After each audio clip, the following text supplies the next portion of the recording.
खुदावंद का शुक्रगुजारी करते हैं कि हमें उसने अपने जलाल, अपनी कुदरत, हजूरी और ममूरी में लिया ताकि हम सब मिलकर उसकी इबादत, परस्तिश, मदासलाई करें, क्योंकि वो भला खुदा है। वो क्या है?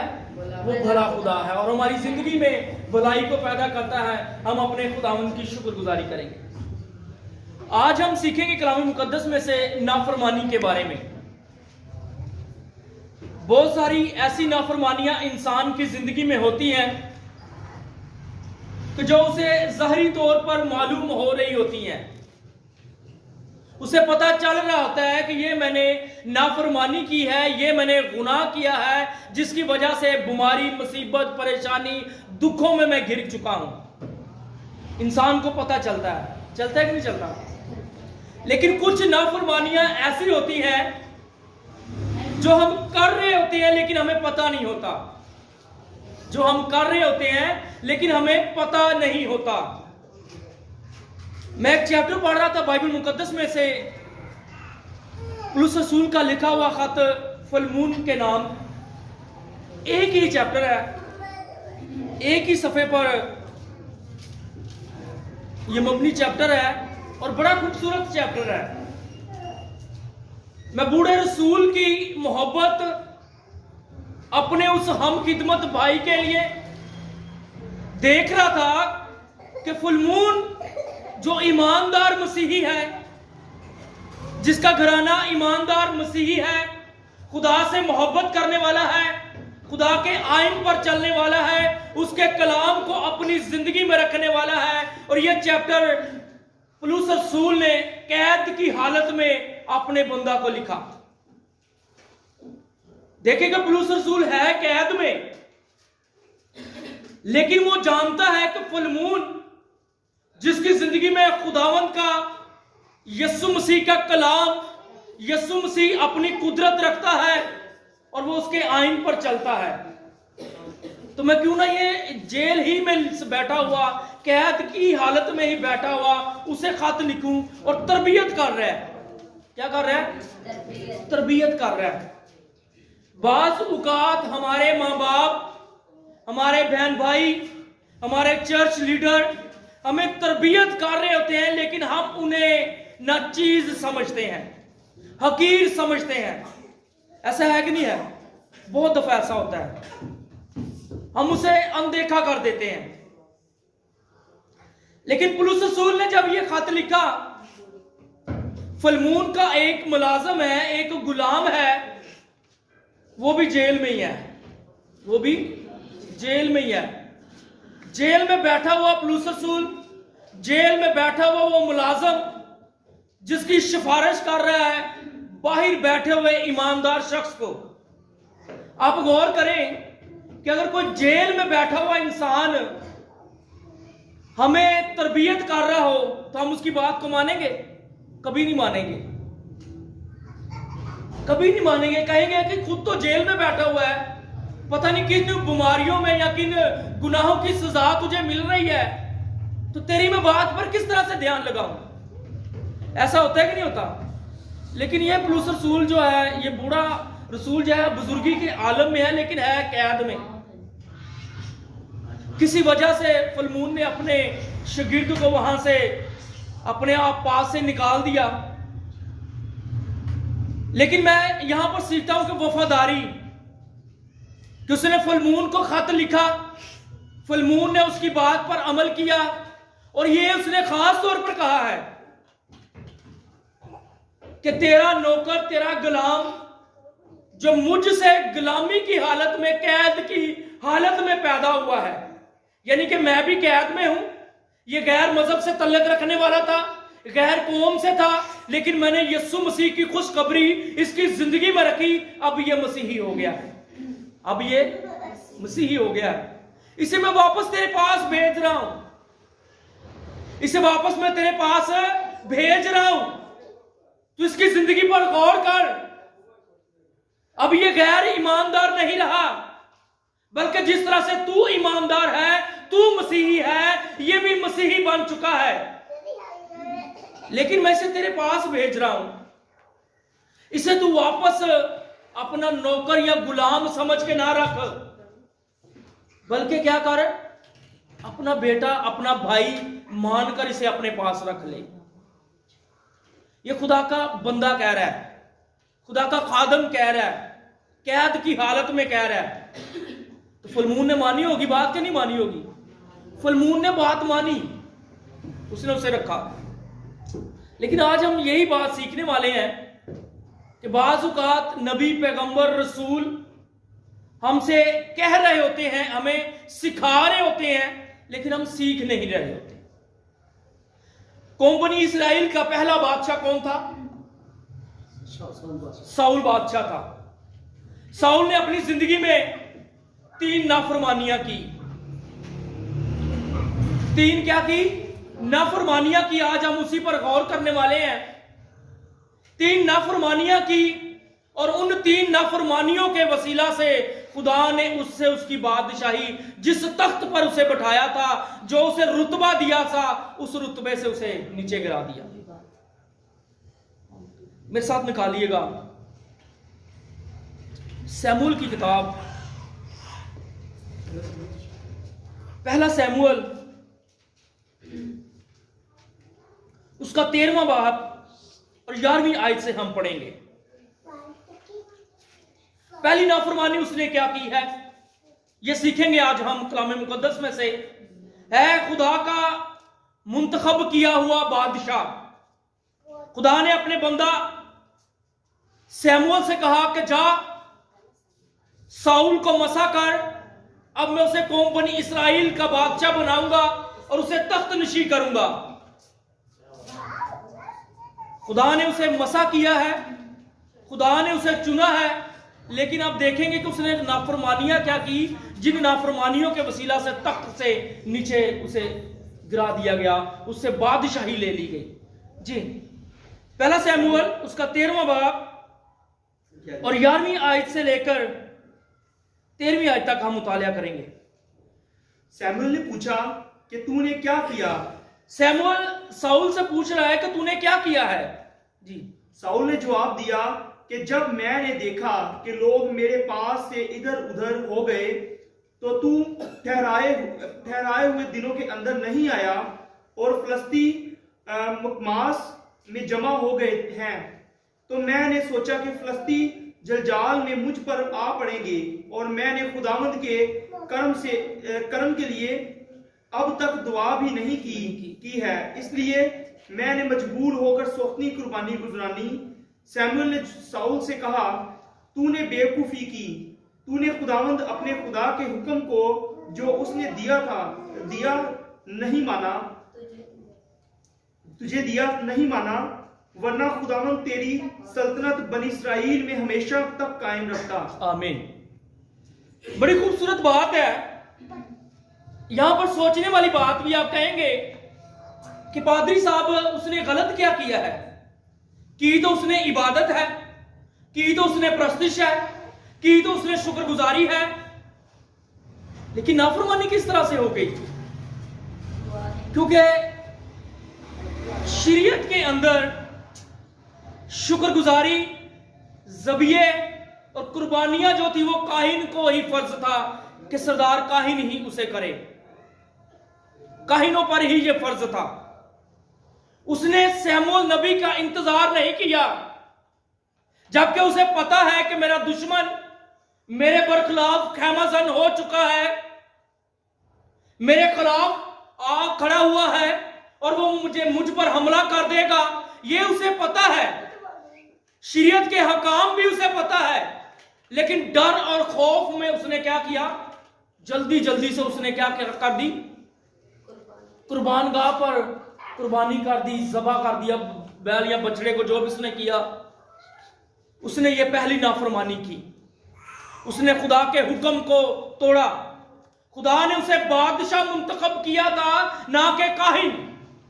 खुदा ने उसे अपनी कौम का बादशाह बनाया था, ना कि अपनी कौम का खादम, लीडर या पास्टर। यह उससे पहली नाफरमानी हुई कि उसने खुदा की हजूरी में आके इबादत तो की, प्रस्तिश तो की, लेकिन काहिन के ओहदे को खुद अपना लिया। खुद उसने बैल बछड़े को ज़बह कर दिया। और आपको पता है कि शरीयत में उस वक्त ये बहुत बड़ा कानून था कि काहिन के सिवा कुर्बानी नहीं कोई कर सकता, काहिन के सिवा, सरदार काहिन के सिवा और सरदार काहिन के सिवा पाक तरीन मकाम में कोई नहीं था जा सकता। ये उस वक्त कानून था कौम बनी इसराइल में, शरीयत में। और ये पहली नाफरमानी साउल से हुई कि उसने जल्दी में, डर और खौफ में उसने कहा कि अगर वो कौम मुझ पर हमला कर देगी, मैंने तो अभी तक प्रेयर नहीं की, दुआ नहीं की, मैंने तो अभी तक खुदा की हजूरी में कुर्बानी नहीं की, तो अगर मैं ना करूंगा तो हो सकता है वो कौम मुझ पर हमला करे और मुझे मार डाले। इसीलिए मेरे अजीजों, बाज औकात हम अपने घरों में शुक्रगुजारी कर रहे होते हैं। मैंने अक्सर लोगों में देखा है, अक्सर घरों में देखा है, खादम किसी वजह से अगर लेट हो गया है तो वो खुद ही दुआ करना शुरू कर देते हैं। ये आज भी कानून है। अगर खुदा ने अपने खादम को, अपने बंदा को मुंतखब किया है, चुना है अपनी खिदमत के लिए, तो फिर हमें उसका इंतजार करना है। ये एक जगह का वाकया है, उस वक्त मैं खिदमत में नहीं था। एक घराने ने शुक्रगुजारी की और उन्होंने, खादम किसी वजह से लेट हो गया, मैं भी वहां पर बैठा हुआ था, तो उनके बुजुर्ग ने दुआ की, दुआ करके, शुक्रगुजारी करके, जो कुछ भी उनके मेहमान आए थे, जो खाने पीने के लिए था, उन्हें दे दिया। क्या ऐसी शुक्रगुजारियां हमारी कबूल होंगी? नहीं होंगी। यहां पर साउल की वो दुआ, वो कुर्बानी रह गई, मानी ना गई, क्योंकि खुदा ने उसे बादशाह मुकर्रर किया था, ना कि काहिन। मेरे साथ निकालिएगा इसी चैप्टर का दूसरी नाफरमानी जो साउल ने की। अब वो जंग लड़ने को है, जंग लड़ने के लिए जाने को है, लेकिन एक उसने मन्नत मांग ली है। एक उसने क्या की है? मन्नत मांग ली है। और खुदा के कलाम में लिखा है, मैं ये चाहता हूं कि तू मन्नत ना मान, मन्नत ना मान, और अगर उसे मान लेता है तो फिर पूरा कर। यहां पर उससे यह भी नाफरमानी होगी। जंग लड़ने के लिए वो गया है और उसने ये मन्नत मानी थी कि जब तक मैं अपनी कौम को लेकर उस मैदान में जा रहा हूं, जब तक मैं दुश्मन पर फाते ना हो जाऊं, जब तक मैं दुश्मन को मार ना गिराऊं, उस वक्त तक मैं कोई भी खाने पीने की चीज नहीं खाऊंगा। ये मन्नत उसने मानी थी। जी निकालिएगा सर, इसकी 43वीं आयत से पढ़ेंगे। और साउल ने यूनितन से कहा, जी 13वें बाब की 43वीं आयत से, और 14वें बाब की 43वीं आयत।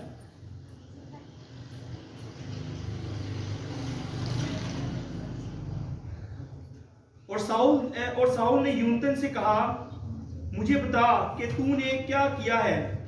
यूनतन ने उसे बताया कि मैंने बेशक अपने हाथ के आसा के सिरे से जरा सा शहद चखा था, सो देख मुझे मरना होगा। साउल ने कहा, खुदा ऐसा ही बल्कि इससे भी ज्यादा करे, क्योंकि ए यूनतन तू जरूर मारा जाएगा। तब लोगों ने साउल से कहा, क्या यूनतन मारा जाए जिसने इसराइल को ऐसा बड़ा छुटकारा दिया है? ऐसा ना होगा। खुदावंद की हयात की कसम है कि उसके सर का एक बाल भी जमीन पर गिरने नहीं पाएगा, क्योंकि उसने आज खुदावंद के साथ होकर काम किया है। सो लोगों ने यूनतन को बचा लिया और वो ना मारा गया। आमीन। यहां पर देखिए कि साउल बादशाह की बेटे के लिए मोहब्बत जागी है। अगर आप कुछ अरसे के लिए थोड़ा सा पीछे चले जाएं काजियों के दौर में एक बाप ने यह मन्नत मांगी थी कि मैं जब जंग से फतहमंद होकर वापस आऊंगा, जो मेरे सामने पहले आएगा उसे मैं कुर्बान कर दूंगा खुदा की राह में। ये कौन बादशाह था? कौन काजी था? नहीं, हिजकिय्याह नहीं था। ये वो काजी था जिसे उसके भाइयों ने पहले बाहर निकाल दिया, आपको याद आ जाएगा। फिर उसे वापस बुला के लाए हैं कि तू हमारे लिए जंग लड़, हमारे बीच में कोई ऐसा सूरमा नहीं है, लेकिन तुझे खुदा ने कुव्वत ताकत जोर दिया है, तू हमारे लिए लड़। अब्दिया बादशाह के दौर की यह बात है। किसी को याद आया? बड़ा खूबसूरत गीत भी था ये, और ये गीत किसने गाया था? तालिब नुसरानी साहब ने। बेटी नौजवानी की हालत में है, नौजवान है, और देखें कि जंग लड़के वो बादशाह, वो सूरमा आया है और फौरन ही उसकी बेटी उसके सामने आ गई है। किसको नहीं याद आया? इफ्ता सूरमा। देखें कि उसने मन्नत मानी थी, इकलौती बेटी थी, एक ही बेटी थी उसकी, लेकिन उसने उसे खुदा की राह में कुर्बान कर दिया। यहां पर साउल ने भी मन्नत मानी थी। अगर आप थोड़ा सा पीछे जाके पढ़ें तो साउल ने भी मन्नत मांगी थी, लेकिन उसमें उसका बेटा शामिल नहीं था, मौजूद नहीं था, उसे पता नहीं था। लेकिन मन्नत तो उसने मानी थी ना। उसे चाहिए था अपने बेटे को कुर्बान कर देता, मार देता, लेकिन कौम के पीछे लग के उसने खुदा की नाफरमानी कर दी। अगर इफ्ता सूरमा अपनी इकलौती बेटी को मार सकता है, बाप इब्राहिम ईमानदारों का बाप, जिसे खुदा ने कहा उठ मेरी राह पर चल, जिसे खुदा ने एक ही इकलौता बेटा दिया, जिससे दुनिया की नस्लें चलने वाली थी, जिससे वो नस्ल चलने वाली थी जिसका खुदा ने वादा किया था, जो अहद का फर्जंद था। खुदा ने कहा कि इसे मेरी हजूरी में कुर्बान कर दे। उसने उसका भी दरेग ना किया, बल्कि उसे भी ले चला है खुदा की राह में कुर्बान करने के लिए। बाप इब्राहिम की बात कर रहा हूं, ईमानदारों का बाप था, इकलौता बेटा है, जिससे उसकी नस्ल चलनी है, जो अहद का फर्जंद था, जिससे खुदा ने बड़े बड़े वादे किए हुए थे, है इकलौता बेटा। अगर उसकी जिंदगी में शक होता तो वो कहता खुदावंद ने एक ही बेटा दिया, इसे क्यों तेरी राह में कुर्बान करूं? उसने कहा नहीं, ये खुदावंद ने दिया। चल पड़ा खुदा की राह पर, नाफरमानी नहीं की उसने, खुदा के हुक्म को नहीं टाला, खुदा के कलाम को उसने रद्द नहीं किया, खुदा के मुंह की बात को उसने रद्द नहीं किया। वो जानता था कि जिस खुदा ने मुझसे वादा किया है, उसने कहा कि मैं तेरी नस्ल को इस कदर बढ़ाऊंगा कि वो रेत के जर्रों के मानिंद होगी। वो उसका ईमान था, भरोसा था खुदावंद पर, उसका यकीन था, तवक्कल था खुदावंद पर। अपने इकलौते बेटे को ले चला। इफ्ता सूरमा जो था वो भी खुदा से डरने वाला था। उसे यह मालूम था कि आज मेरे खुदा ने जिस कौम पर मुझे फातेह किया है, जिस कौम को मेरे कदमों में उसने गिरा दिया है, जिस पर मैंने जंग लड़ी है, अब तो मैंने मन्नत मांगी है, पूरी तो करनी है। उसने इकलौती बेटी को खुदा की राह में कुर्बान किया। यहां पर साउल ने नाफरमानी कर दी। खुदा ने कहा है कि मन्नत ना मांग, मैं नहीं कहता कि मन्नत मांग, लेकिन जब तू मन्नत मांग लेता है तो उसे पूरा कर, बल्कि नाफरमानी ना कर। हमारी जिंदगियों में जब नाफरमानी आ जाती है, खुदा हमसे दूर होता चला जाता है। कलाम मुकद्दस में लिखा है कि खुदा ने कहा कि अफसोस है कि मैंने साउल को बादशाह चुना। खुदा को भी दुख होता है। खुदा को जो लोग उससे मोहब्बत करते हैं, जो उससे प्यार करते हैं, जो उसकी राहों पर चलते हैं, लेकिन जब नाफरमानी करते हैं तो खुदा को दुख होता है। खुदा को एक बार दुख हुआ। खुदा ने मूसा से कहा कि मैं तुझसे ऐसी नस्ल पैदा करने की कुदरत रखता हूं मूसा अपनी कौम के आगे खड़ा हो गया। यह भी नाफरमानी थी उस कौम की। खुदा ने अजीब काम मिस्र में उन्हें दिखाए थे। मिस्र में खुदा ने आफतें बेचकर उन्हें मजबूत कर रहा था कि अगर मैं तुम्हें इन मुसीबतों से, इन आफतों से छुड़ाने की कुदरत रखता हूं और जिस बियाबान से मैं तुम्हें लेकर जाने वाला हूं, उस बियाबान में भी मैं तुम्हें संभालने वाला हूं। खुदा जो रात को बादल का सतून बनकर, रोशनी बनकर उनके आगे आगे चलता था, और सुबह को जब वो बादल का सतून बनकर उनके ऊपर साया करता था, उसका साया करने का मतलब क्या था? खुदा उन्हें बता रहा था कि मैंने तुम्हें मिस्र में तन्हा नहीं छोड़ा, इस बियाबान में भी तन्हा नहीं छोड़ रहा हूं। और अगर आप उस बियाबान की गर्मी पर गौर करें, अगर आप वहां पर चल रहे हैं तो जो नंगे पांव चलते थे तो पांव जल जाते थे, इतनी शिद्दत की गर्मी थी। इसीलिए खुदा उन पर साया कर रहा है। खुदा ने कहा मैं तुम्हें इस गर्मी से भी बचाऊंगा, इन मुसीबतों से भी बचाऊंगा, इन परेशानियों से भी बचाऊंगा, लेकिन तुम्हें मेरी वफादारी में रहना है। आज हमारी जिंदगी में वफादारी नहीं है। आज अगर मसीह कौम परेशानियों में है, मुसीबत में है, दुख में है, तो इसके पीछे नाफरमानी है। एक बड़ी नाफरमानी तो हमारे अबाओ अजदाद ने भी की। बागे अदन में की नाफरमानी के ना की, खुदा के हजूरी से दूर चले गए, खुदा के बिल्कुल कुर्बत में थे, खुदा के पास थे, हर वक्त खुदा के हजूरी में रहते थे, खुदा उनसे बातें करता था। आज क्यों नहीं हमसे बातें कर रहा था? खुदा बातें हमसे करना चाहता है, क्योंकि खुदा ने यह वादा किया हुआ है। इमाल की किताब को पढ़ लो, उसने खुदा ने कहा है कि आखिरी जमाना में मैं अपना रूह हर बंदे बशर पर भेजूंगा, हर बेटी पर, हर बेटे पर, हर बुजुर्ग पर। तो फिर क्या चीजें हैं जो हमें खुदा से दूर लेके जा रही हैं? आज हमने अपनी जिंदगी पर गौर करना है। ये मुसीबतें हमें क्यों घेरे हुए हैं? ये परेशानियां हमें क्यों घेरे हुए हैं? हमारी तरबियत पर, हमने अपनी तरबियत पर गौर करना है कि हमें तरबियत किस तरह की मिलती है। आज हमारे साथ बहुत एक ये बड़ा गुनौना वाकया हुआ, तो ये क्या इसमें पीछे हमारी तरबियत का भी कोई अमल दखल है? हमें तरबियत ही नहीं दी जाती। तीसरी नाफरमानी उसने क्या की, मेरे साथ निकालिएगा 15वां चैप्टर।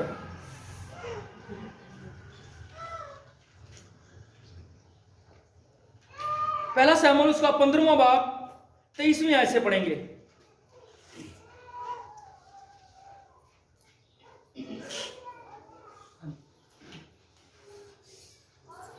जी। क्योंकि बगावत और जादूगरी बराबर है और सरकशी ऐसी ही है जैसी एक आयत, सॉरी 22वीं आयत से पढ़ लीजिए। सैमुएल मुखातब हो रहा है उससे। सैमुएल ने कहा, क्या खुदावन सोखनी कुर्बानियों और ज़बीहों और इतना ही खुश होता है जितना इस बात से कि खुदावन का हुक्म माना जाए। देख, फरमाबरदारी कुर्बानी से और बात मानना मेंढों की चर्बी से बेहतर है, क्योंकि बगावत और जादूगरी बराबर हैं और सरकशी ऐसी है जैसी मूर्तों और बुतों की प्रस्तिश।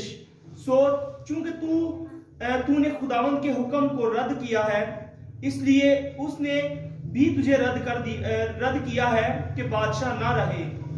साउल ने सैमुएल से कहा, मैंने गुनाह किया कि मैंने खुदावंद के फरमान को और तेरी बातों को टाल दिया है, क्योंकि यहां पर देखिए कि साउल खुद इकरार कर रहा है कि मैंने गुनाह किया है कि मैंने खुदावंद के फरमान और तेरी बातों को।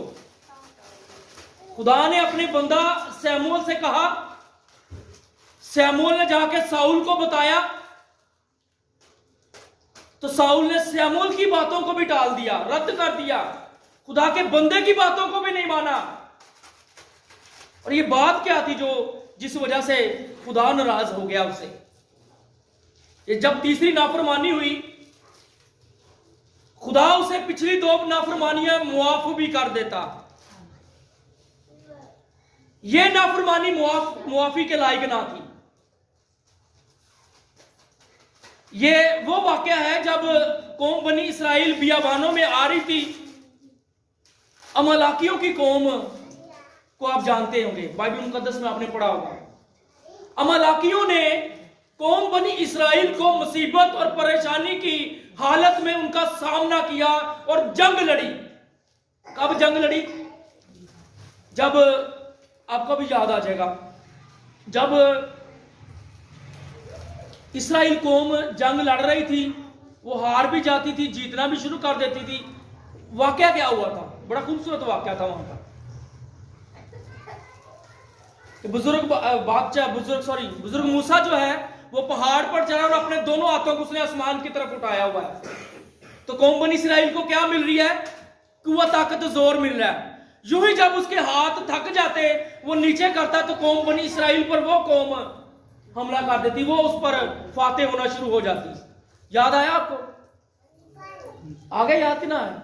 ये अमलाकियों की कौम थी जिसने उसका मुकाबला किया था। खुदा ये कह रहा था कि मैं अपनी कौम को परेशानी और मुसीबत से निकाल रहा हूं, बजाय इसकी कि तू इसे रास्ता दे, इसकी मदद करे, इसकी हेल्प करे, तू इस पर जंग करने लगा पड़ा है। खुदा को यह बात पसंद ना आई।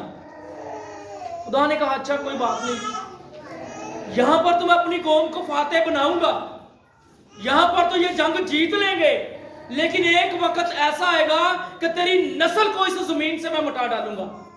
और वो वक्त ये आया था।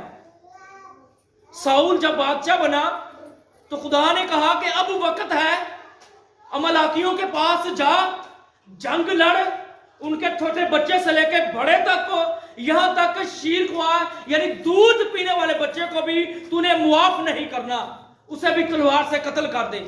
यह खुदा का हुक्म था। यह किसका हुक्म था? खुदा का हुक्म था। साउल जब शमूएल ने खुदा के हुक्म को सुना, वो बादशाह के पास गया और बादशाह से कहा कि साउल, तुझे खुदा ने हुक्म दिया है कि उस इमलाकी कौम को जिसने बियाबान में मेरे लोगों का मुकाबला किया था, उसके लिए जंग लड़ने को निकल, वहां पर जाके छोटे बच्चे से लेके बड़े तक को नेस्तो नबूद कर दे, लेकिन उनका रुपया पैसा, उनके जानवर, उन्हें भी कत्ल कर देना, ना कि उन्हें अपने साथ ले आना। यहां पर साउल बादशाह ने यह नाफरमानी की कि वहां पर मोटे मोटे खूबसूरत जानवर देखे और अपने साथ ले आया, अपने साथ, और बादशाह को भी ले आया। आज इंसान जब दुनिया की खूबसूरती को देखता है ना, तो खुदा से दूर हो जाता है। ऐसा है कि नहीं? हम दुनिया की रंग लड़ियों को जब देखते हैं ना, दुनिया की रवशों में जब पड़ जाते हैं, दुनिया की रवशों यानी आदतों को अपना लेते हैं, फिर खुदा से दूर हो जाते हैं। हमारी जिंदगी में नाफरमानी आ जाती है। दुनिया की खूबसूरती जब हमारी जिंदगी पर आती है, दुनिया की खूबसूरती को जब हम देखते हैं, तो खुदा से दूर हो जाते हैं।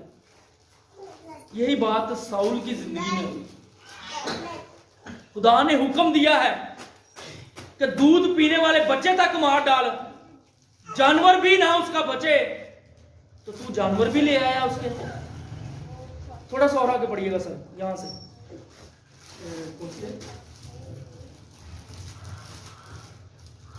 शमूएल ने साउल से कहा, शमूएल ने साउल से कहा, मैं तेरे साथ नहीं लौटूंगा, क्योंकि तूने खुदावंद के कलाम को रद्द किया है, और खुदावंद ने तुझे रद्द किया है कि साउल इसराइल का बादशाह ना रहे। साउल इसराइल का बादशाह ना रहे। पीछे शमूएल कह रहा है कि अगर तू खुदा की वफादारी करता तो संतलत नस्ल दर नस्ल तेरे ही खानदान में रहनी थी। यहां पर शमूएल कह रहा है कि तूने खुदा के कलाम को रद्द किया है, खुदा के कलाम की बातों को, खुदा के मुंह की बातों को तूने रद्द किया है। संतलत तुझ से ले ली जाएगी, बादशाही तुझ से ले ली जाएगी। तूने खुदा के कलाम को रद्द कर दिया है। भाई आज खुदा मुझे और आपको भी कहता है कि सरफराजी तुझसे ले ली जाएगी, तरक्की तुझसे ले ली जाएगी, क्योंकि तू खुदा के कलाम को रद्द करता फिर रहा है। तू दुनिया के खुदाओं को मान रहा है, तू दुनिया के खुदाओं को अपनी जिंदगी में अपनाए हुए है, इसलिए तूने खुदा के कलाम को रद्द कर दिया है। और खुदा के कलाम को हम रद्द किस तरह से करते हैं? दुनिया की रवशों यानी कि दुनिया की आदतों को अपना के। हालांकि खुदावंद का यह मंसूबा था कि जो आइन मैं अपनी कौम में रखूं, उन आइनों को दुनिया फॉलो करे। जो कलाम मैं अपनी कौम की जिंदगी में रखूं, उस कलाम को दुनिया के लोग फॉलो करें। तो हम किन्हें फॉलो कर रहे हैं? बताइए आज बड़े ईमानदारी के साथ जवाब दीजिएगा। हम किन्हें फॉलो कर रहे हैं? हम दुनिया की रस्मों को फॉलो कर रहे हैं। फॉलो करते हैं कि नहीं करते? अक्सर हमारे इवेंट्स में ये चीजें हम अपना रहे होते हैं। खुदा ने हमें ये नहीं सिखाया हुआ। खुदा हमसे क्या चाहता है और हम क्या कर रहे हैं, ये नाफरमानियां है। देखिए, अगर आप इन बातों को पर गौर करें कि साउल ने ये नाफरमानियां की और उसके पास से संतलत जो है उसके पास से ले ली गई। आगे चल के देखे तो सैमुएल ने कहा कि तेरे पड़ोसी यानी कि दाऊद के घराने में दाऊद को संतलत दे दी गई है, तो उससे बादशाही ले ली गई है। तूने खुदा की बातों को नहीं माना। खुदा आज हमें भी ये कहता है कि जब हमारी जिंदगी में नाफरमानी आएगी, हम खुदा से दूर होते चले जाएंगे। ऐसा है कि नहीं है? देखिए, ये अगर आप इन नाफरमानियों को देखें, पहली जो उसने नाफरमानी की, उसने कुर्बानी अपने हाथ से यानी कहानत का ओहदा अपने हाथ में ले लिया। आज हम भी खादमीन को हकीर जानते हैं। और मैं अक्सर ये कहता हूं मैं और ये मिसाल भी देता हूं कि मूसा की बहन मरियम को कौन सा कोड़ लगा था? मैंने यहां पे बताया हुआ है, अक्सर मैं बताता हूं। सफेद कोड़ में मुब्तला हो गई थी। ऐसा है कि नहीं है? लेकिन सफेद कोड़ में मुब्तला क्यों हुई थी? जी बताइएगा जरा। मैं भूल गया। मूसा की वाइफ का रंग काला था। जी, मूसा की वाइफ का रंग काला था ना, और उसकी भाभी वो अपनी भाभी को छेड़ती। वो अलग बात है। मूसा ने जब दूसरी शादी की ना, तो मरियम बुड़बुड़ाने लगी उस पर कि तू अपनी मर्जियां करता फिरता है, तू जो कुछ मर्जी करता फिरे। क्या हम खुदा के लोग नहीं, हम खुदा के काहिन नहीं है? क्रूज की किताब में पढ़ लीजिएगा इसे। यह बात खुदावन को पसंद नहीं आई। खुदावन ने कहा कि जो मेरा बंदा जिसे मैंने चुना है, उनके खिलाफ तुम बुड़बुड़ा रहे हो। तो मरियम सफेद कोड़ में मुब्तला हो गई। सफेद कोड़ उसके ऊपर, जिस्म के ऊपर पड़ गया। फिर उसे एक कमरे में बंद किया जाता। उस वक्त ये कानून था, 7 दिन के लिए बंद किया जाता था। 7 दिन के बाद जब काहिन उसे देखता था जाके, अगर वो कोड़ उतर गया तो उसे बाहर निकाला जाता, नहीं तो फिर उसी कमरे में रहते थे। फिर खुदा से इल्तिजा की मूसा ने। देखिए कि उसने खुदा के बंदा के बरखिलाफ बुड़बुड़ाई है, मूसा के खिलाफ बुड़बुड़ाई है, बात उसने की है। और अगर आप गौर करें कि वो है खुदा के नबी की बहन पर इतनी सख्ती आ जाती है। हम जो लोग खादमीन के खिलाफ बुड़बुड़ाते हैं, उन्हें बुरा भला कहते हैं, हमारी रूहानियत किस कदर कोड़ में मुब्तला होगी। गौर करें जरा भाई, होगी कि नहीं होगी? मैं गलत तो नहीं कह रहा। अगर हम खुदा के खादमीन के बरखिलाफ जाएंगे, मैं अक्सर कहता हूं कि खुदा का खादम जो कुछ कर रहा है, अगर वो बुरा कर रहा है या बुराई कर रहा है, तो उस पर अमल ना करें, उसे अपनी जिंदगी में ना रखें। उसका जो इंसाफ है, उसकी इदालत जो है, वो खुदावंद करने वाला है, यहोवा करने वाला है। यीशु नासरी अदालत करेगा। अगर हम जमीन पर रहते हुए बुड़बुड़ाएंगे उनकी जिंदगी पर, तो फिर हम भी उनके साथ ही शामिल हो जाएंगे। देखेंगे हमारी रूह को किस कदर कोड़ पड़ रहा होगा, किस कदर कोड़ में मुब्तला होगी। उस वक्त जिसे कोड़ लग जाता था उससे बड़ी नफरत की जाती थी, उसे बियाबानों में छोड़ दिया जाता था, अपने खानदान से दूर कर दिया जाता था। तो जब हमारी रूह कोड़ में मुब्तला हो जाएगी तो क्या हम अपने खुदावंद के खानदान में रहेंगे? हरगिज नहीं रहेंगे। खुदावंद हमें अपने खानदान से दूर कर देगा। बात ना माने, लेकिन अपने आप को गुनाह में मुब्तला ना करें, गुनाह में मुब्तला ना करें, नाफरमानी ना करें। ये उसने पहली नाफरमानी की। दूसरी नाफरमानी उसने की कि उसने मन्नत मानी हुई थी। तो खुदावंद कह रहा है कि मन्नत मान ही ना। अगर आज भी हम हमारे घरों में हमारी बहनें, हमारी माएं, हमारे बुजुर्ग अगर कोई मन्नत मान लेते हैं तो उसे फौरन पूरा करें। उसे क्या करें? फौरन पूरा करें। ये एक गवाही भी है। बुरा महसूस नहीं करना भाई, फयाज भाई की जिंदगी में ये बड़ा खूबसूरत मौजज़ा हुआ है। इसने मन्नत मानी हुई थी, लेकिन मन्नत क्या हुई? थोड़ी सी लेट हुई। बेटा किस बीमारी में सर पड़ गया बताइए। डॉक्टरों ने कितना कहा था पैसा लगेगा? फौरन मन्नत मांगी। 2-2.5 लाख रुपया कहा था डॉक्टरों ने। कितने में ठीक हो गया? 5,000 में ठीक हो गया। इन्होंने इकरार किया कि हमसे गलती हुई है, हम फौरन प्रेयर करवाएंगे, फौरन शुक्रगुजारी करेंगे। मन्नत माननी थी भाई।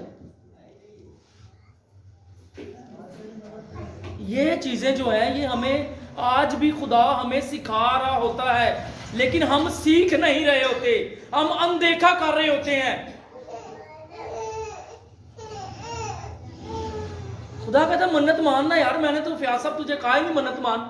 मैंने तुझे बेटा देना, देख कितना खूबसूरत तुझे बेटा दिया है मैंने, तू इसकी शुक्रगुजारी कर, इबादत कर, मन्नत क्यों मांग रहा है? मैं तुझे कहता ही नहीं मन्नत मान। अगर भाई मन्नत मान ली है तो फिर पूरा कर। खुदा के कलाम में ये लिखा हुआ है। आज बहुत सारे लोग मन्नत मान लेते हैं लेकिन फिर पीछे हट जाते हैं। नाम नहीं लूंगा, एक शख्स ने, एक भाई ने मन्नत मानी कि अगर मेरा कारोबार खुदा मुझे ब्लेस करेगा इस काम में, इस कारोबार में, जिस तरह मन्नत यकूब ने मानी थी, इसराइल ने मन्नत मानी थी। उसने मन्नत मानी, मन्नत को पूरा किया, खुदा ने उसे सरफराज किया। मन्नत मानी, खुदा कारोबार में ब्लेस कर रहा है उस भाई को, लेकिन कारोबार यकदम से नीचे बैठ जाए। क्या वजह क्या है? हम मन्नत को पूरा नहीं कर रहे। मैंने 12 दफा बताया उसे कि जो तूने मन्नत मानी है उसे पूरा कर। ना इसमें कोई खादम अमल दखल कर सकता है। जिसने तुझे ब्लेस करना है उसकी बातों को मान, उसके कलाम को अपनी जिंदगी में रख। जो तूने उससे वादा किया है उस वादे को पूरा कर। आज भी आप वादे पूरे करना शुरू हो जाए, खुदा आपको ब्लेस करना शुरू कर देगा। आमीन। कुरान मुकद्दस में लिखा है कि बाज़ औक़ात हम उन राहों पर चल रहे होते हैं जो हमें दिखने में सीधी लग रही होती हैं, लेकिन है वो टेढ़ी। आखिर जो उनकी है वो बड़ी गुनौनी आखिरत है। ऐसा है कि नहीं है भाई? आखिर में हमें आग में जाना पड़ेगा अगर हम उसी राह पर चलते रहेंगे। अगर हमें कोई गाइड करता है, कोई सिखाता है, तो हमें उनकी बातों को मानना है। आमीन आमीन। खुदा मुझे और आपको आज के कलाम पर अमल करने की तौफीक अता करें ताकि हम खुदा की हजूरी में नाफरमानी ना कर सके। हम सब अपनी आंखों को खुदावंद की शुक्रगुजारी करते हैं क्योंकि आज शादियां बहुत ज़्यादा है, इसलिए तादाद बहुत कम है। लेकिन खुदावंद का शुक्रगुजारी करते हैं कि हमें उसने अपने जलाल, अपनी कुदरत, हजूरी और ममूरी में लिया ताकि हम सब मिलकर उसकी इबादत, परस्तिश, मदासलाई करें, क्योंकि वो भला खुदा है। वो क्या है? वो भला खुदा है और हमारी जिंदगी में भलाई को पैदा करता है। हम अपने खुदावंद की शुक्रगुजारी करेंगे। आज हम सीखेंगे कलाम मुकद्दस में से नाफरमानी के बारे में। बहुत सारी ऐसी नाफरमानियां इंसान की जिंदगी में होती हैं कि जो उसे ज़ाहिरी तौर पर मालूम हो रही होती हैं। उसे पता चल रहा होता है कि ये मैंने नाफरमानी की है, ये मैंने गुनाह किया है, जिसकी वजह से बीमारी, मुसीबत, परेशानी, दुखों में मैं घिर चुका हूं। इंसान को पता चलता है कि नहीं चलता? लेकिन कुछ नाफरमानियां ऐसी होती हैं जो हम कर रहे होते हैं लेकिन हमें पता नहीं होता, जो हम कर रहे होते हैं लेकिन हमें पता नहीं होता। मैं एक चैप्टर पढ़ रहा था बाइबल मुकद्दस में से, पौलुस रसूल का लिखा हुआ खत फिलमोन के नाम। एक ही चैप्टर है, एक ही सफ़े पर यह मबनी चैप्टर है और बड़ा खूबसूरत चैप्टर है। मैं बूढ़े रसूल की मोहब्बत अपने उस हम खिदमत भाई के लिए देख रहा था कि फिलमोन जो ईमानदार मसीही है, जिसका घराना ईमानदार मसीही है, खुदा से मोहब्बत करने वाला है, खुदा के आइन पर चलने वाला है, उसके कलाम को अपनी जिंदगी में रखने वाला है। और यह चैप्टर पौलुस रसूल ने कैद की हालत में अपने बंदा को लिखा। देखिएगा, पौलुस रसूल है कैद में, लेकिन वो जानता है कि फिलमोन जिसकी जिंदगी में खुदावंद का, यीशु मसीह का कलाम, यीशु मसीह अपनी कुदरत रखता है और वो उसके आइन पर चलता है, तो मैं क्यों ना ये जेल ही में बैठा हुआ, कैद की हालत में ही बैठा हुआ उसे खत लिखूं। और तरबियत कर रहा है। क्या कर रहा है? तरबियत कर रहा है। बाज़ औक़ात हमारे माँ बाप, हमारे बहन भाई, हमारे चर्च लीडर हमें तरबियत कर रहे होते हैं, लेकिन हम उन्हें नाचीज समझते हैं, हकीर समझते हैं। ऐसा है कि नहीं है? बहुत दफा ऐसा होता है, हम उसे अनदेखा कर देते हैं। लेकिन पौलुस रसूल ने जब यह खत लिखा, फिलमोन का एक मुलाजम है, एक गुलाम है, वो भी जेल में ही है, वो भी जेल में ही है। जेल में बैठा हुआ पौलुस रसूल, जेल में बैठा हुआ वो मुलाजम जिसकी सिफारिश कर रहा है बाहर बैठे हुए ईमानदार शख्स को।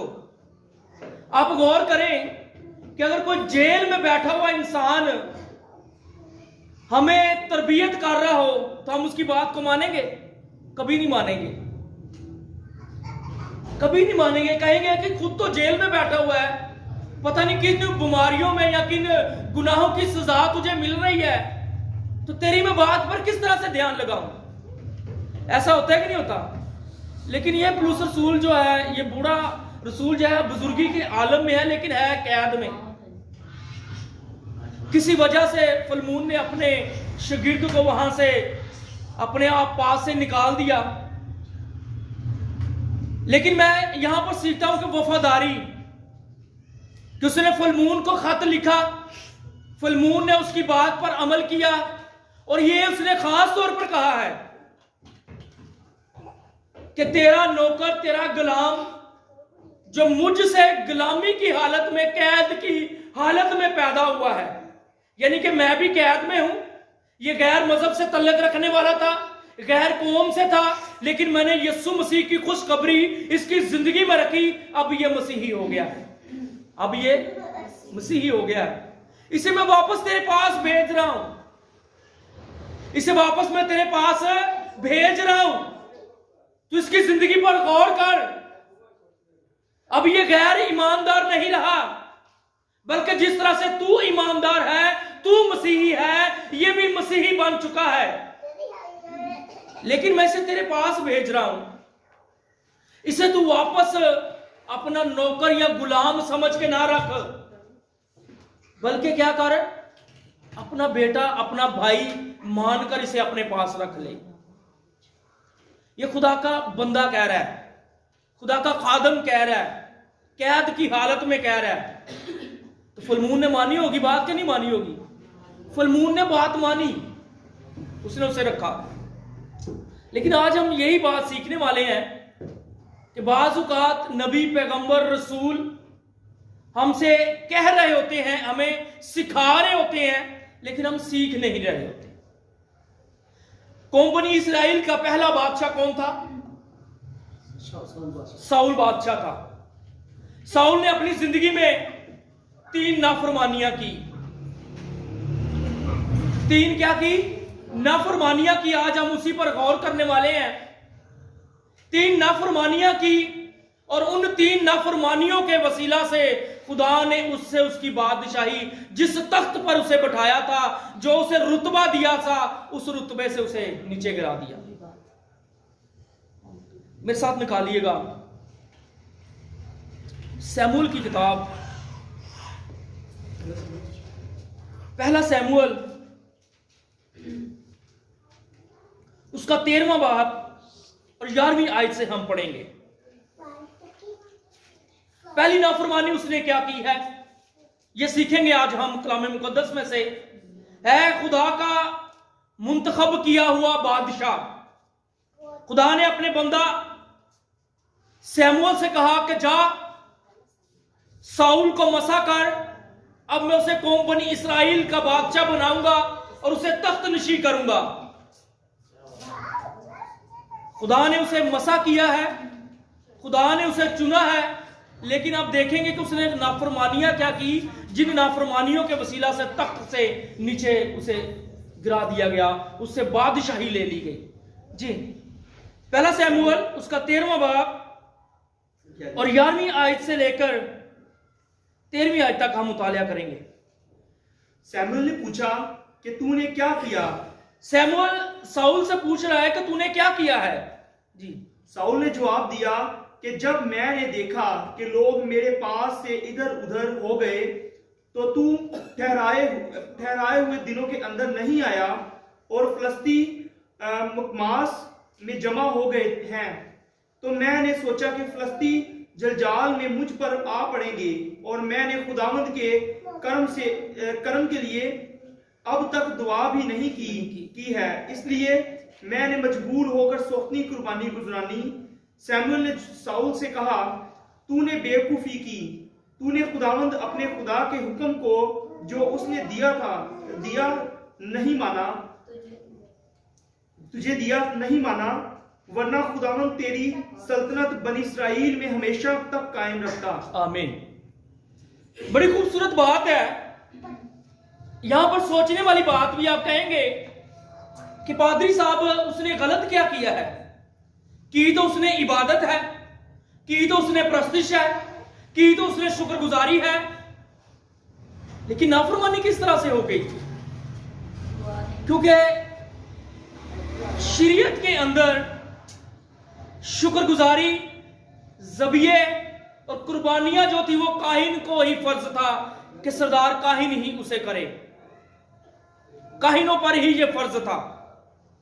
उसने सैमुअल नबी का इंतजार नहीं किया, जबकि उसे पता है कि मेरा दुश्मन मेरे बरखिलाफ खैमाजन हो चुका है, मेरे खिलाफ आ खड़ा हुआ है और वो मुझ पर हमला कर देगा। ये उसे पता है, शरीयत के हकाम भी उसे पता है, लेकिन डर और खौफ में उसने क्या किया?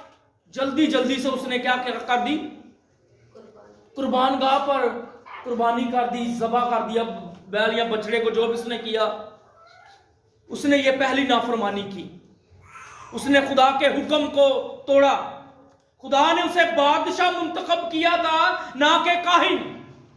खुदा ने उसे अपनी कौम का बादशाह बनाया था, ना कि अपनी कौम का खादम, लीडर या पास्टर। यह उससे पहली नाफरमानी हुई कि उसने खुदा की हजूरी में आके इबादत तो की, प्रस्तिश तो की, लेकिन काहिन के ओहदे को खुद अपना लिया। खुद उसने बैल बछड़े को ज़बा कर दिया। और आपको पता है कि शरीयत में उस वक्त ये बहुत बड़ा कानून था कि काहिन के सिवा कुर्बानी नहीं कोई कर सकता, काहिन के सिवा, सरदार काहिन के सिवा और सरदार काहिन के सिवा पाक तरीन मकाम में कोई नहीं था जा सकता। यह उस वक्त कानून था कौम बनी इसराइल में, शरीयत में। और ये पहली नाफरमानी साउल से हुई कि उसने जल्दी में डर और खौफ में उसने कहा कि अगर वो कौम मुझ पर हमला कर देगी, मैंने तो अभी तक प्रेयर नहीं की, दुआ नहीं की, मैंने तो अभी तक खुदा की हजूरी में कुर्बानी नहीं की, तो अगर मैं ना करूंगा तो हो सकता है वो कौम मुझ पर हमला करे और मुझे मार डाले। इसीलिए मेरे अजीजों, बाज औकात हम अपने घरों में शुक्रगुजारी कर रहे होते हैं। मैंने अक्सर लोगों में देखा है, अक्सर घरों में देखा है, खादम किसी वजह से अगर लेट हो गया है तो वो खुद ही दुआ करना शुरू कर देते हैं। ये आज भी कानून है। अगर खुदा ने अपने खादम को, अपने बंदा को मुंतखब किया है, चुना है अपनी खिदमत के लिए, तो फिर हमें उसका इंतजार करना है। ये एक जगह का वाकया है, उस वक्त मैं खिदमत में नहीं था। एक घराने ने शुक्रगुजारी की और उन्होंने, खादम किसी वजह से लेट हो गया, मैं भी वहां पर बैठा हुआ था, तो उनके बुजुर्ग ने दुआ की, दुआ करके, शुक्रगुजारी करके, जो कुछ भी उनके मेहमान आए थे, जो खाने पीने के लिए था, उन्हें दे दिया। क्या ऐसी शुक्रगुजारियां हमारी कबूल होंगी? नहीं होंगी। यहां पर साउल की वो दुआ, वो कुर्बानी रह गई, मानी ना गई, क्योंकि खुदा ने उसे बादशाह मुकर्रर किया था, ना कि काहिन। मेरे साथ निकालिएगा इसी चैप्टर का दूसरी नाफरमानी जो साउल ने की। अब वो जंग लड़ने को है, जंग लड़ने के लिए जाने को है, लेकिन एक उसने मन्नत मांग ली है। एक उसने क्या की है? मन्नत मांग ली है। और खुदा के कलाम में लिखा है, मैं ये चाहता हूं कि तू मन्नत ना मान, मन्नत ना मान, और अगर उसे मान लेता है तो फिर पूरा कर। यहां पर उससे यह भी नाफरमानी होगी। जंग लड़ने के लिए वो गया है और उसने ये मन्नत मानी थी कि जब तक मैं अपनी कौम को लेकर उस मैदान में जा रहा हूं, जब तक मैं दुश्मन पर फाते ना हो जाऊं, जब तक मैं दुश्मन को मार ना गिराऊं, उस वक्त तक मैं कोई भी खाने पीने की चीज नहीं खाऊंगा। ये मन्नत उसने मानी थी। जी निकालिएगा सर, इसकी 43वीं आयत से पढ़ेंगे। और साउल ने यूनितन से कहा, जी 13वें बाब की 43वीं आयत से, और 14वें बाब की 14वें बाब की 43वीं आयत।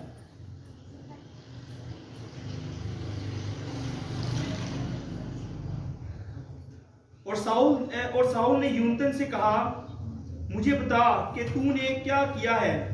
यूनतन ने उसे बताया कि मैंने बेशक अपने हाथ के आसा के सिरे से जरा सा शहद चखा था, सो देख मुझे मरना होगा। साउल ने कहा, खुदा ऐसा ही बल्कि इससे भी ज्यादा करे, क्योंकि ए यूनतन तू जरूर मारा जाएगा। तब लोगों ने साउल से कहा, क्या यूनतन मारा जाए जिसने इस्राएल को ऐसा बड़ा छुटकारा दिया है? ऐसा ना होगा। खुदावंद की हयात की कसम है कि उसके सर का एक बाल भी जमीन पर गिरने नहीं पाएगा, क्योंकि उसने आज खुदावंद के साथ होकर काम किया है। सो लोगों ने यूनतन को बचा लिया और वो ना मारा गया। आमीन। यहां पर देखिए कि साउल बादशाह की बेटे के लिए मोहब्बत जागी है। अगर आप कुछ अरसे के लिए थोड़ा सा पीछे चले जाएं, काजियों के दौर में एक बाप ने यह मन्नत मांगी थी कि मैं जब जंग से फतहमंद होकर वापस आऊंगा, जो मेरे सामने पहले आएगा उसे मैं कुर्बान कर दूंगा खुदा की राह में। ये कौन बादशाह था? कौन काजी था? नहीं, हिजकिया नहीं था। ये वो काजी था जिसे उसके भाइयों ने पहले बाहर निकाल दिया, आपको याद आ जाएगा। फिर उसे वापस बुला के लाए हैं कि तू हमारे लिए जंग लड़, हमारे बीच में कोई ऐसा सूरमा नहीं है, लेकिन तुझे खुदा ने कुव्वत, ताकत, जोर दिया है, तू हमारे लिए लड़। अब्दिया बादशाह के दौर की यह बात है। किसी को याद आया? बड़ा खूबसूरत गीत भी था ये, और ये गीत किसने गाया था? तालिब नुसरानी साहब ने। बेटी नौजवानी की हालत में है, नौजवान है, और देखें कि जंग लड़के वो बादशाह, वो सूरमा आया है और फौरन ही उसकी बेटी उसके सामने आ गई है। किसको नहीं याद आया? इफ्ता सूरमा। देखें कि उसने मन्नत मानी थी, इकलौती बेटी थी, एक ही बेटी थी उसकी, लेकिन उसने उसे खुदा की राह में कुर्बान कर दिया। यहां पर साउल ने भी मन्नत मानी थी। अगर आप थोड़ा सा पीछे जाके पढ़ें तो साउल ने भी मन्नत मांगी थी, लेकिन उसमें उसका बेटा शामिल नहीं था, मौजूद नहीं था, उसे पता नहीं था। लेकिन मन्नत तो उसने मानी थी ना। उसे चाहिए था अपने बेटे को कुर्बान कर देता, मार देता, लेकिन कौम के पीछे लग के उसने खुदा की नाफरमानी कर दी। अगर इफ्ता सूरमा अपनी इकलौती बेटी को मार सकता है, बाप इब्राहिम, ईमानदारों का बाप, जिसे खुदा ने कहा उठ मेरी राह पर चल, जिसे खुदा ने एक ही इकलौता बेटा दिया, जिससे दुनिया की नस्लें चलने वाली थी, जिससे वो नस्ल चलने वाली थी जिसका खुदा ने वादा किया था, जो अहद का फर्जंद था। खुदा ने कहा कि इसे मेरी हजूरी में कुर्बान कर दे। उसने उसका भी दरेग ना किया, बल्कि उसे भी ले चला है खुदा की राह में कुर्बान करने के लिए। बाप इब्राहिम की बात कर रहा हूं, ईमानदारों का बाप था, इकलौता बेटा है, जिससे उसकी नस्ल चलनी है, जो अहद का फर्जंद था, जिससे खुदा ने बड़े बड़े वादे किए हुए थे, है इकलौता बेटा। अगर उसकी जिंदगी में शक होता तो वो कहता खुदावंद ने एक ही बेटा दिया, इसे क्यों तेरी राह में कुर्बान करूं? उसने कहा नहीं, ये खुदावंद ने दिया है। चल पड़ा खुदा की राह पर, नाफरमानी नहीं की उसने, खुदा के हुक्म को नहीं टाला, खुदा के कलाम को उसने रद्द नहीं किया, खुदा के मुंह की बात को उसने रद्द नहीं किया। वो जानता था कि जिस खुदा ने मुझसे वादा किया है, उसने कहा कि मैं तेरी नस्ल को इस कदर बढ़ाऊंगा कि वो रेत के जर्रों की मानिंद होगी। वो उसका ईमान था, भरोसा था खुदावंद पर, उसका यकीन था, तवक्कल था खुदावंद पर। अपने इकलौते बेटे को ले चला। इफ्ता सूरमा जो था वो भी खुदा से डरने वाला था। उसे यह मालूम था कि आज मेरे खुदा ने जिस कौम पर मुझे फाते किया है, जिस कौम को मेरे कदमों में उसने गिरा दिया है, जिस पर मैंने जंग लड़ी है, अब तो मैंने मन्नत मांगी है, पूरी तो करनी है। उसने इकलौती बेटी को खुदा की राह में कुर्बान किया।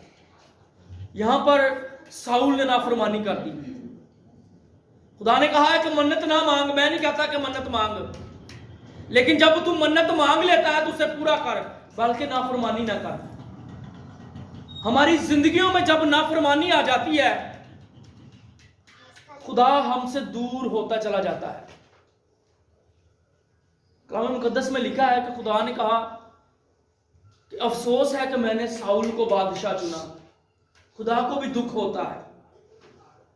खुदा को जो लोग उससे मोहब्बत करते हैं, जो उससे प्यार करते हैं, जो उसकी राहों पर चलते हैं, लेकिन जब नाफरमानी करते हैं तो खुदा को दुख होता है। खुदा को एक बार दुख हुआ। खुदा ने मूसा से कहा कि मैं तुझसे ऐसी नस्ल पैदा करने की कुदरत रखता हूं। मूसा अपनी कौम के आगे खड़ा हो गया। यह भी नाफरमानी थी उस कौम की। खुदा ने अजीब काम मिस्र में उन्हें दिखाए थे। मिस्र में खुदा ने आफते बेचकर उन्हें मजबूत कर रहा था कि अगर मैं तुम्हें इन मुसीबतों से, इन आफतों से छुड़ाने की कुदरत रखता हूं, और जिस बियाबान से मैं तुम्हें लेकर जाने वाला हूं, उस बियाबान में भी मैं तुम्हें संभालने वाला हूं। खुदा जो रात को बादल का सतून बनकर, रोशनी बनकर उनके आगे आगे चलता था, और सुबह को जब वो बादल का सतून बनकर उनके ऊपर साया करता था, उसका साया करने का मतलब क्या था? खुदा उन्हें बता रहा था कि मैंने तुम्हें मिस्र में तन्हा नहीं छोड़ा, इस बियाबान में भी तन्हा नहीं छोड़ रहा हूं। और अगर आप उस बियाबान की गर्मी पर गौर करें, अगर आप वहां पर चल रहे हैं तो जो नंगे पांव चलते थे तो पांव जल जाते थे, इतनी शिद्दत की गर्मी थी। इसलिए खुदा उन पर साया कर रहा है। खुदा ने कहा मैं तुम्हें इस गर्मी से भी बचाऊंगा, इन मुसीबतों से भी बचाऊंगा, इन परेशानियों से भी बचाऊंगा, लेकिन तुम्हें मेरी वफादारी में रहना है। आज हमारी जिंदगी में वफादारी नहीं है। आज अगर मसीह कौम परेशानियों में है, मुसीबत में है, दुख में है, तो इसके पीछे नाफरमानी है। एक बड़ी नाफरमानी तो हमारे अबाओ अजदाद ने भी की, बागे अदन में की नाफरमानी के ना की, खुदा के हजूरी से दूर चले गए, खुदा के बिल्कुल कुर्बत में थे, खुदा के पास थे, हर वक्त खुदा के हजूरी में रहते थे, खुदा उनसे बातें करता था। आज क्यों नहीं हमसे बातें कर रहा था? खुदा बातें हमसे करना चाहता है, क्योंकि खुदा ने यह वादा किया हुआ है। इमाल की किताब को पढ़ लो, उसने खुदा ने कहा है कि आखिरी जमाना में मैं अपना रूह हर बंदे बशर पर भेजूंगा, हर बेटी पर, हर बेटे पर, हर बुजुर्ग पर। तो फिर क्या चीजें हैं जो हमें खुदा से दूर लेके जा रही हैं? आज हमने अपनी जिंदगी पर गौर करना है। ये मुसीबतें हमें क्यों घेरे हुए हैं? ये परेशानियां हमें क्यों घेरे हुए हैं? हमारी तरबियत पर, हमने अपनी तरबियत पर गौर करना है कि हमें तरबियत किस तरह की मिलती है। आज हमारे साथ बहुत एक ये बड़ा गुनगुना वाकया हुआ, तो ये क्या इसमें पीछे हमारी तरबियत का भी कोई अमल दखल है? हमें तरबियत ही नहीं दी जाती। तीसरी नाफरमानी उसने क्या की, मेरे साथ निकालिएगा 15वां चैप्टर,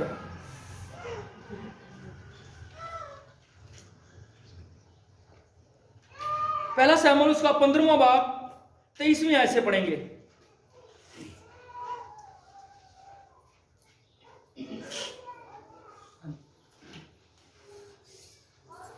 जी, क्योंकि बगावत और जादूगरी बराबर है और सरकशी ऐसी ही है जैसी एक आयत, सॉरी 22वीं आयत से पढ़ लीजिए।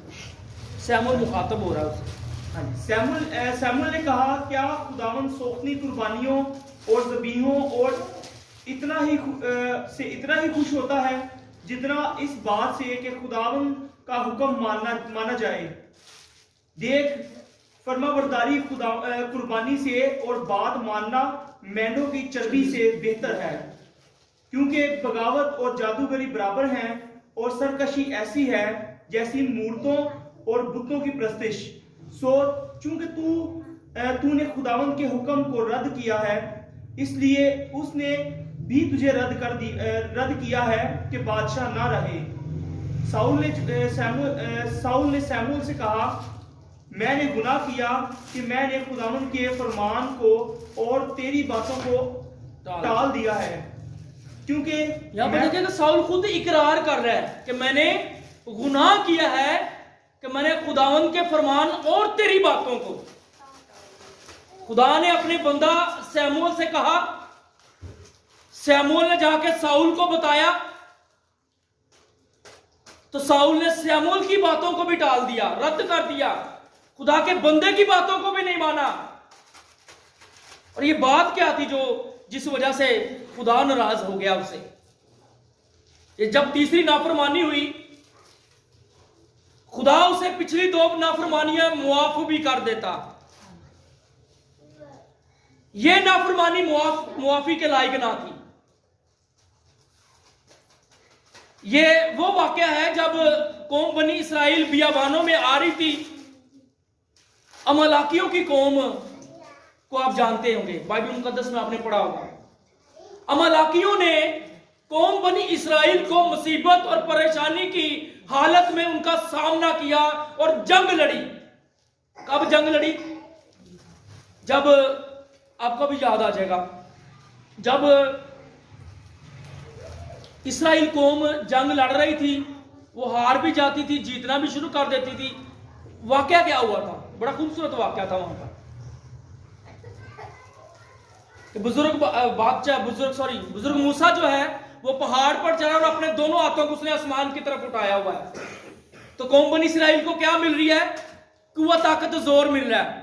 यूं ही जब उसके हाथ थक जाते, वो नीचे करता, तो कौम बनी इसराइल पर वो कौम हमला कर देती, वो उस पर फाते होना शुरू हो जाती। याद आया आपको? आगे याद ना है? ये मलाकियों की कौम थी जिसने उसका मुकाबला किया था। खुदा ये कह रहा था कि मैं अपनी कौम को परेशानी और मुसीबत से निकाल रहा हूं, बजाय इसकी कि तू इसे रास्ता दे, इसकी मदद करे, इसकी हेल्प करे, तू इस पर जंग करने लगा पड़ा है। खुदा को यह बात पसंद ना आई। खुदा ने कहा अच्छा कोई बात नहीं, यहां पर तो मैं अपनी कौम को फातेह बनाऊंगा, यहां पर तो ये जंग जीत लेंगे, लेकिन एक वक्त ऐसा आएगा कि तेरी नस्ल को इस जमीन से मैं मिटा डालूंगा। और वो वक्त ये आया था। साउल जब बादशाह बना तो खुदा ने कहा कि अब वक्त है, अमलाकियों के पास जा, जंग लड़, उनके छोटे बच्चे से लेकर बड़े तक को, यहां तक शीर ख्वार यानी दूध पीने वाले बच्चे को भी तूने मुआफ नहीं करना, उसे भी तलवार से कत्ल कर दे। यह खुदा का हुक्म था। यह किसका हुक्म था? खुदा का हुक्म था। साउल जब शमूएल ने खुदा के हुक्म को सुना, वो बादशाह के पास गया और बादशाह से कहा कि साउल, तुझे खुदा ने हुक्म दिया है कि उस इमलाकी कौम को जिसने बियाबान में मेरे लोगों का मुकाबला किया था, उसके लिए जंग लड़ने को निकल, वहां पर जाके छोटे बच्चे से लेके बड़े तक को नेस्तो नबूद कर दे, लेकिन उनका रुपया पैसा, उनके जानवर, उन्हें भी कत्ल कर देना, ना कि उन्हें अपने साथ ले आना। यहां पर साउल बादशाह ने यह नाफरमानी की कि वहां पर मोटे मोटे खूबसूरत जानवर देखे और अपने साथ ले आया, अपने साथ, और बादशाह को भी ले आया। आज इंसान जब दुनिया की खूबसूरती को देखता है ना, तो खुदा से दूर हो जाता है। ऐसा है कि नहीं?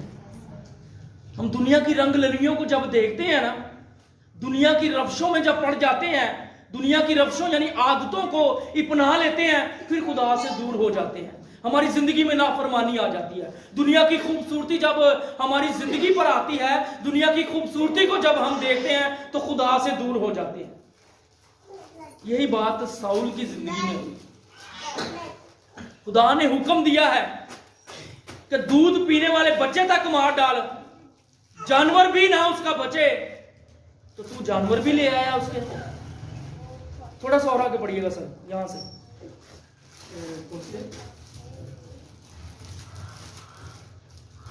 शमूएल ने साउल से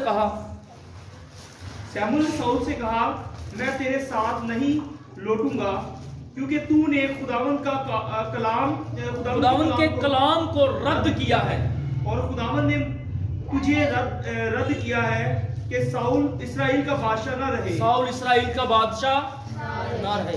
पीछे शमूएल कह रहा है कि अगर तू खुदा की वफादारी करता तो संतलत नस्ल दर नस्ल तेरे ही खानदान में रहनी थी। यहां पर शमूएल कह रहा है कि तूने खुदा के कलाम को रद्द किया है, खुदा के कलाम की बातों को, खुदा के मुंह की बातों को तूने रद्द किया है। संतलत तुझ से ले ली जाएगी, बादशाही तुझ से ले ली जाएगी। तूने खुदा के कलाम को रद्द कर दिया है। भाई,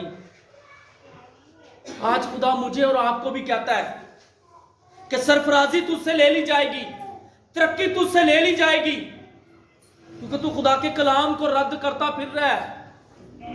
तू दुनिया के खुदाओं को मान रहा है, तू दुनिया के खुदाओं को अपनी जिंदगी में अपनाए हुए है, इसलिए तूने खुदा के कलाम को रद्द कर दिया है। और खुदा के कलाम को हम रद्द किस तरह से करते हैं? दुनिया की रवशों यानी कि दुनिया की आदतों को अपना के। हालांकि खुदावंद का यह मंसूबा था कि जो आइन मैं अपनी कौम में रखूं उन आइनों को दुनिया फॉलो करे। जो कलाम मैं अपनी कौम की जिंदगी में रखूं, उस कलाम को दुनिया के लोग फॉलो करें। तो हम किन्हें फॉलो कर रहे हैं? बताइए आज बड़े ईमानदारी के साथ जवाब दीजिए। हम किन्हें फॉलो कर रहे हैं? हम दुनिया की रस्मों को फॉलो कर रहे हैं। फॉलो करते हैं कि नहीं करते? अक्सर हमारे इवेंट्स में ये चीजें हम अपना रहे होते हैं। खुदा ने हमें ये नहीं सिखाया हुआ। खुदा हमसे क्या चाहता है और हम क्या कर रहे हैं, ये नाफरमानियां है। देखिए, अगर आप इन बातों को पर गौर करें कि साउल ने ये नाफरमानियां की और उसके पास से संतलत जो है उसके पास से ले ली गई। आगे चल के देखे तो सैमुएल ने कहा कि तेरे पड़ोसी यानी कि दाऊद के घराने में दाऊद को संतलत दे दी गई है, तुझसे बादशाही ले ली गई है, तूने खुदा की बातों को नहीं माना। खुदा आज हमें भी ये कहता है कि जब हमारी जिंदगी में नाफरमानी आएगी, हम खुदा से दूर होते चले जाएंगे। ऐसा है कि नहीं है? देखिए, ये अगर आप इन नाफरमानियों को देखें, पहली जो उसने नाफरमानी की, उसने कुर्बानी अपने हाथ से, यानी कहानत का ओहदा अपने हाथ में ले लिया। आज हम भी खादमीन को हकीर जानते हैं। और मैं अक्सर ये कहता हूं, मैं और ये मिसाल भी देता हूं कि मूसा की बहन मरियम को कौन सा कोड़ लगा था? मैंने यहां पे बताया हुआ है, अक्सर मैं बताता हूं, सफेद कोड़ में मुब्तला हो गई थी। ऐसा है कि नहीं है? लेकिन सफेद कोड़ में मुब्तला क्यों हुई थी? जी बताइएगा जरा, मैं भूल गया। मूसा की वाइफ का रंग काला जी, मूसा की वाइफ का रंग काला था ना, और उसकी भाभी वो अपनी भाभी को छेड़ती। वो अलग बात है। मूसा ने जब दूसरी शादी की ना, तो मरियम बुड़बुड़ाने लगी उस पर कि तू अपनी मर्जियां करता फिरता है, तू जो कुछ मर्जी करता फिरे। क्या हम खुदा के लोग नहीं, हम खुदा के कायन नहीं है? क्रूज की किताब में पढ़ लीजिएगा इसे। यह बात खुदावंद को पसंद नहीं आई। खुदावंद ने कहा कि जो मेरा बंदा जिसे मैंने चुना है, उनके खिलाफ तुम बुड़बुड़ा रहे हो। तो मरियम सफेद कोड़ में मुब्तला हो गई। सफेद कोड़ उसके ऊपर, जिस्म के ऊपर पड़ गया। फिर उसे एक कमरे में बंद किया जाता। उस वक्त ये कानून था, 7 दिन के लिए बंद किया जाता था। 7 दिन के बाद जब काहिन उसे देखता था जाके, अगर वो कोड़ उतर गया तो उसे बाहर निकाला जाता, नहीं तो फिर उसी कमरे में रहते थे। फिर खुदा से इल्तिजा की मूसा ने। देखिए कि उसने खुदा के बंदा के बरखिलाफ बुड़बुड़ाई है, मूसा के खिलाफ बुड़बुड़ाई है, बात उसने की है। और अगर आप गौर करें कि वो है खुदा के नबी की बहन, बहन पर इतनी सख्ती आ जाती है। हम जो लोग खादमीन के खिलाफ बुड़बुड़ाते हैं, उन्हें बुरा भला कहते हैं, हमारी रूहानियत किस कदर कोड़ में मुब्तला होगी। गौर करें जरा भाई, होगी कि नहीं होगी? मैं गलत तो नहीं कह रहा। अगर हम खुदा के खादमीन के बरखिलाफ जाएंगे, मैं अक्सर कहता हूं कि खुदा का खादम जो कुछ कर रहा है, अगर वो बुरा कर रहा है या बुराई कर रहा है, तो उस पर अमल ना करें, उस पर अमल ना करें, उसे अपनी जिंदगी में ना रखें।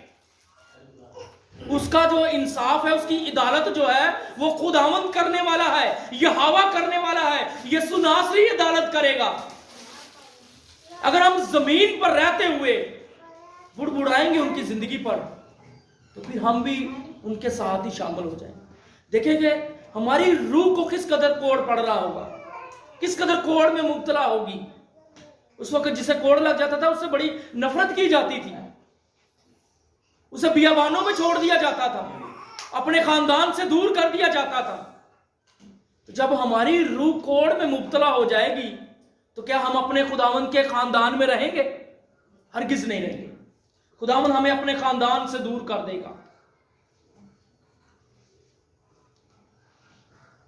बात ना माने, लेकिन अपने आप को गुनाह में मुब्तला ना करें, गुनाह में मुब्तला ना करें, नाफरमानी ना करें। ये उसने पहली नाफरमानी की। दूसरी नाफरमानी उसने की कि उसने मन्नत मानी हुई थी, तो खुदावन कह रहा है कि मन्नत मान ही ना। अगर आज भी हम हमारे घरों में हमारी बहनें, हमारी माएं, हमारे बुजुर्ग अगर कोई मन्नत मान लेते हैं तो उसे फौरन पूरा करें। उसे क्या करें? फौरन पूरा करें। ये एक गवाही भी है। बुरा महसूस नहीं करना भाई, फयाज भाई की जिंदगी में ये बड़ा खूबसूरत मौजज़ा हुआ है। इसने मन्नत मानी हुई थी, लेकिन मन्नत क्या हुई, थोड़ी सी लेट हुई। बेटा किस बीमारी में सर पड़ गया बताइए। डॉक्टरों ने कितना कहा था पैसा लगेगा, फौरन मन्नत मांगी। 2-2.5 लाख रुपए कहा था डॉक्टरों ने। कितने में ठीक हो गया? 5,000 में ठीक हो गया। इन्होंने इकरार किया कि हमसे गलती हुई है, हम फौरन प्रेयर करवाएंगे, फौरन शुक्रगुजारी करेंगे। मन्नत माननी थी भाई। ये चीजें जो है ये हमें आज भी खुदा हमें सिखा रहा होता है, लेकिन हम सीख नहीं रहे होते, हम अनदेखा कर रहे होते हैं। खुदा कहता मन्नत मानना यार, मैंने तो फयाज साहब तुझे कहा ही नहीं मन्नत मान, मैंने तुझे बेटा देना, देख कितना खूबसूरत तुझे बेटा दिया है मैंने, तू इसकी शुक्रगुजारी कर, इबादत कर, मन्नत क्यों मांग रहा है? मैं तुझे कहता ही नहीं मन्नत मान। अगर भाई मन्नत मान ली है तो फिर पूरा कर। खुदा के कलाम में ये लिखा हुआ है। आज बहुत सारे लोग मन्नत मान लेते हैं लेकिन फिर पीछे हट जाते हैं। नाम नहीं लूंगा, एक शख्स ने, एक भाई ने मन्नत मानी कि अगर मेरा कारोबार खुदा मुझे ब्लेस करेगा इस काम में, इस कारोबार में, जिस तरह मन्नत यकूब ने मानी थी, इसराइल ने मन्नत मानी थी। उसने मन्नत मानी, मन्नत को पूरा किया, खुदा ने उसे सरफराज किया। मन्नत मानी, खुदा कारोबार में ब्लेस कर रहा है उस भाई को, लेकिन कारोबार यकदम से नीचे बैठ जाए। क्या वजह क्या है? हम मन्नत को पूरा नहीं कर रहे। मैंने 12 दफा बताया उसे कि जो तूने मन्नत मानी है उसे पूरा कर। ना इसमें कोई खादम अमल दखल कर सकता है।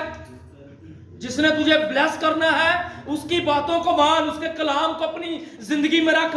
जो तूने उससे वादा किया है उस वादे को पूरा कर। आज भी आप वादे पूरे करना शुरू हो जाए, खुदा आपको ब्लेस करना शुरू कर देगा। आमीन। कुरान मुकद्दस में लिखा है कि बाज़ औक़ात हम उन राहों पर चल रहे होते हैं जो हमें दिखने में सीधी लग रही होती हैं, लेकिन है वो टेढ़ी। आखिर जो उनकी है वो बड़ी गनोनी आखिरत है। ऐसा है कि नहीं है भाई? आखिर में हमें आग में जाना पड़ेगा अगर हम उसी राह पर चलते रहेंगे। अगर हमें कोई गाइड करता है, कोई सिखाता है, तो हमें उनकी बातों को मानना है। आमीन आमीन। खुदा मुझे और आपको आज के कलाम पर अमल करने की तौफीक अता करें ताकि हम खुदा की हजूरी में नाफरमानी ना कर सके। हम सब अपनी आंखों को